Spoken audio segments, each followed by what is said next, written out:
Bienvenue à tous sur Vintage Car Chronicles. Aujourd'hui, on s'attaque à une légende, Ah oui. une vraie légende automobile. La Mercedes-Benz Honda ZD 2.6 Evolution 2. Ou comme on la surnomme, les voteux. Exactement les voteux. Et on va essayer de comprendre ce qui la rend si spéciale 30 ans 30 ans après. sa sortie. C'est fascinant de voir comment une voiture née pour la compétition, pour dominer le DTM, le championnat allemand de voitures de tourisme, Oui. est devenue une icône pour les collectionneurs. Absolument. On parle d'une époque où Mercedes-Benz, en collaboration avec Cosworth, Oui. a créé une véritable bête de course, en quelque sorte.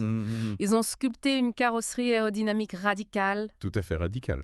et puis produit un moteur survitaminé. Oui. Et pour couronner le tout, une série limitée à 502 exemplaires pour l'homologation. Ah oui, c'est ça qui la rend si rare aujourd'hui. Exactement, 502 exemplaires. C'est Presque une licorne. presque une licorne, oui. Et puis, il a un look d'enfer, cette voiture. Ah, ça c'est sûr. On dirait une voiture de course qui s'est échappée du circuit. Cet aileron arrière massif, on peut pas le rater. Sans parler des élargisseurs d'ailes des spoilers. On sent que tout est pensé pour la performance. Mais est-ce que cet aileron, aussi imposant soit-il, était vraiment efficace? Alors figurez-vous qu'à l'époque, Ah, Wolfgang Reitzel, le patron du développement chez BMW, aurait déclaré en voyant les V8. Ouais. Si cet aileron arrière fonctionne, il va falloir qu'on revoie la conception de notre soufflerie. ah ouais, quand même. Il faut dire que l'aérodynamique de l'EV8 était révolutionnaire. D'accord. Un excès de 0,29 exceptionnel pour l'époque, Yeah. grâce à des éléments comme le carénage sous la voiture. Ah oui? Mais au-delà du look et de l'aérodynamique, le cœur de la bête, c'est son moteur. Oui. On parle d'un 4 cylindres en ligne de 2,5 litres, développant 235 chevaux. Pas mal. Pas mal pour une voiture de série sortie en 1998. Pas mal du tout, c'était un monstre pour l'époque. Oui. Mais comment Cosworth a-t-il réussi à tirer autant de puissance d'un moteur atmosphérique? Eh bien, c'est là que la magie de Cosworth opère. Ils ont retravaillé le bloc moteur de la 2.516 en profondeur.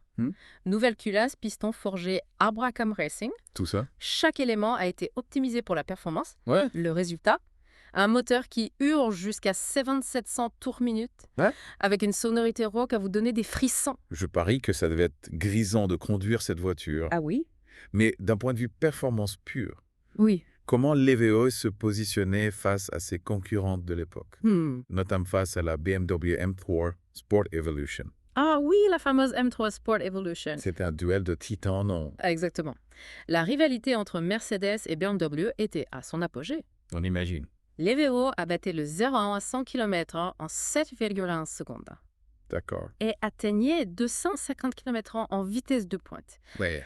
Des chiffres impressionnants pour l'époque. Même si la M3 Sport Evolution était légèrement plus rapide. Mais la Mercedes compensait par une tenue de route exceptionnelle. Ah oui. Et puis, il y a l'intérieur. Oui. Contrairement à ce qu'on pourrait penser, ce n'est pas un cockpit spartiate dépouillé. Ah bon. L'EV8, c'est une Mercedes avant tout. Ah oui. C'est vrai.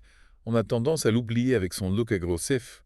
Oui, Mais à l'intérieur, c'est le confort et la qualité à l'allemande. tout à fait.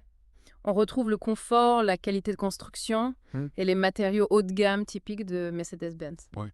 Bien sûr, il y a des sièges sport, un volant sport Bien sûr. et des détails spécifiques pour rappeler son caractère sportif. Oui.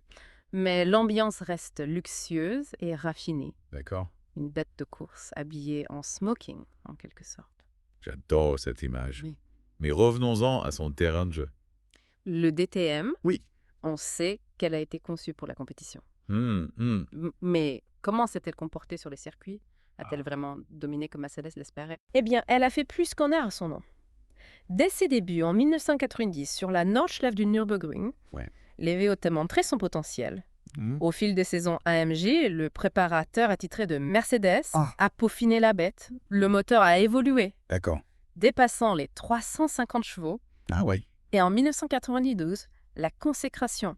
Klaus Ludwig remporte le championnat des pilotes au volant du EV8. Incroyable. Un triomphe qui a scellé sa légende. Ouais, une victoire qui a dû faire taire les critiques s'il y en avait encore. Ah oui. Mais avant d'atteindre ces sommets de performance, Oui. il y a eu tout un travail de développement, n'est-ce pas? Bien sûr. Parlez-nous des origines de l'EV8.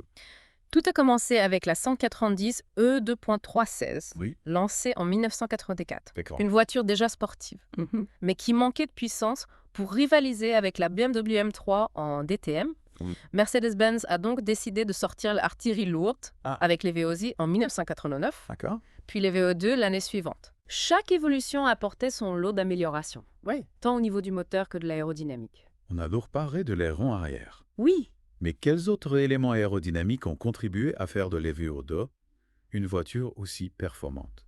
alors l'aileron, c'est l'élément le plus visible, bien sûr, Oui. mais c'est un travail d'ensemble. Les élargisseurs, le spoiler avant le déflecteur sur la vitre arrière, tout était conçu pour optimiser l'appui et la pénétration dans l'air. D'accord. On a même caréné le dessous de la voiture pour un meilleur écoulement. Ah ouais. C'était une véritable obsession pour les ingénieurs. C'est fascinant de voir à quel point l'aérodynamique était déjà importante à l'époque. Absolument. On parle souvent de Cosworth pour le moteur. Oui. Mais quelle a été l'étendue de leur collaboration avec Mercedes-Benz sur ce projet? Cosworth, c'est une légende du sport automobile, hein. Ah oui? Ils avaient déjà collaboré avec Mercedes sur des moteurs de Formule 1. Pour les VO2, ils ont repris le bloc moteur de la 2.5S et l'ont totalement transformé. Nouvelle culasse, piston forgé arbre à Cam Racing. D'accord. Tout a été optimisé pour la performance. On imagine le nombre d'heures de travail derrière un tel projet. Ah oui. Et le résultat était-il à la hauteur des attentes? Oh que oui. Le moteur de l'EVO était un bijou de technologie. Cuisson coupleux avec une sonorité rauque qui vous donnait des frissons. Ouais. Il montait dans les tours avec une facilité déconcertante. Une véritable démonstration de savoir-faire. On comprend mieux pourquoi cette voiture est devenue une légende. Oui. Dites-moi, y a-t-il des anecdotes particulières autour de l'EVO? Des histoires qui illustrent l'engouement qu'elle a suscité? Il y en a beaucoup. Ah oui? On raconte que certains clients impatients de recevoir leur EVO remettent devant les concessions Mercedes. Ah oui. Et puis il y a cette fameuse histoire de l'ingénieur BMW. Qui a remis en question les lois de l'aérodynamique après avoir vu l'aileron de l'Evoros. C'est dire l'impact que cette voiture a eu. Une voiture qui a marqué son époque, c'est certain. Oui. Et aujourd'hui, comment se porte l'EVO sur le marché des voitures de collection? Est-ce un investissement judicieux? Disons que si vous aviez acheté une EVO2 à sa sortie, vous aurez fait une excellente affaire. Sa valeur ne cesse de grimper. D'accord. Le modèle en parfait état s'échange à des prix exorbitants. Ah oui? Même les exemplaires en état moyen sont très cotés. C'est une voiture qui traverse les époques avec succès. Auriez-vous un conseil à donner à nos auditeurs qui rêvent de s'offrir une EVO2? À quoi faut-il faire attention? Soyez patient et surtout, méfiez-vous des arnaques. L'EVO2 est une voiture rare et très convoitée. D'accord. Avant de faire un achat, il est essentiel de faire appel à un expert pour vérifier l'authenticité du véhicule et son état général. Un conseil précieux, merci. Et pour nos auditeurs qui n'ont pas les moyens de s'offrir une EVO2, Oui. il y a toujours la possibilité de la piloter virtuellement dans des jeux vidéo comme Gran Turismo 7. C'est une excellente alternative pour ressentir les sensations de conduite de cette voiture mythique. Ouais. Et puis, il y a de nombreuses vidéos en ligne qui permettent de la voir en action sur circuit ou sur route. C'est vrai de quoi alimenter nos rêves de passionnés. Tout à fait. On a vraiment plongé dans l'univers de l'EVO aujourd'hui. Une voiture fascinante à la fois sportive et luxueuse qui continue de faire rêver 30 ans après sa sortie. Mais on a l'impression qu'elle a aussi marqué un tournant pour Mercedes-Benz. Oh, elle a marqué un tournant, c'est clair. L'EVO a marqué un tournant dans l'histoire de Mercedes-Benz. Elle a prouvé que la marque était capable de produire des voitures sportives aussi performantes que luxueuses. Et son héritage se retrouve dans des modèles plus récents comme la C-Class AMG ou la CLK DTM AMG. Ah oui, on sent l'ADN de l'EVO dans ces voitures plus modernes. Oui. Cette recherche de la performance, ce souci du détail, cette aura de légende. Tout à fait. L'EVO a ouvert la voie à une nouvelle génération de Mercedes sportives. Plus affûtée, plus radicale. Elle a démontré que la marque à l'étoile pouvait rivaliser avec les meilleurs sur circuit et sur route.